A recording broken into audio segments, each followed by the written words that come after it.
ইচ্ছা থাকলে উপায় হয়, এমনই নিদর্শন পানিসাগর ব্লক এলাকার দাস পরিবারে। নিজেদের প্রচেষ্টায় বাড়িতে মাশরুম চাষ করে আশানুরূপ বাড়তি আয়। পানিসাগর ব্লক এলাকার অগ্নিভাষা এলাকার বাসিন্দা 65 ঊর্ধ্ব বয়সী মানিকলাল দাস। ছেলে কৃষি দপ্তরের কর্মী। ছেলের কাছ থেকেই মা বাবা এবং স্ত্রী শিখেছেন মাশরুম চাষ প্রক্রিয়া।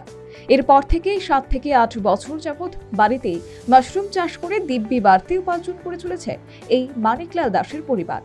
বাড়ির সামনে নিজেদের ছোট একটি দোকানে উৎপাদিত মাশরুম প্রতিদিন 10 থেকে 12 কেজি বিক্রি হয় বলে জানালেন মানিকলাল দাসের স্ত্রী গীতা রানী দাস। আমরা চাষ করতেছি আজকে 7 বছর হয়ে গেছে। আর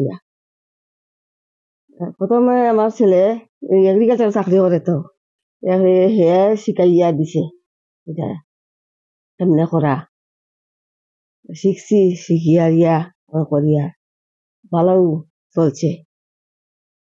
পাশাপাশি কি আপনার ছেলের বউ আপনাকে সাহায্যের হাত বাড়িয়ে দেয়?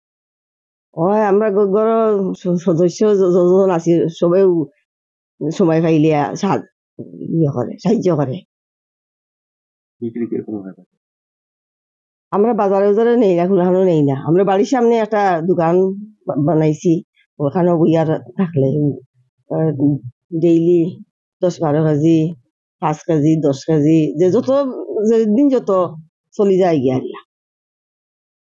সকাল থেকে আর বিকাল 8টা পর্যন্ত তখন পাত, 8টা পর্যন্ত 10-12।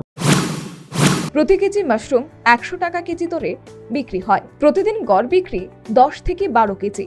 এই বিক্রি থেকে লাভ তথা আয়ের হিসেব নিকেশ করাটা যারা মাশরুম ব্যবসায় অভ্যস্ত তারাই ভালো বলতে পারবেন।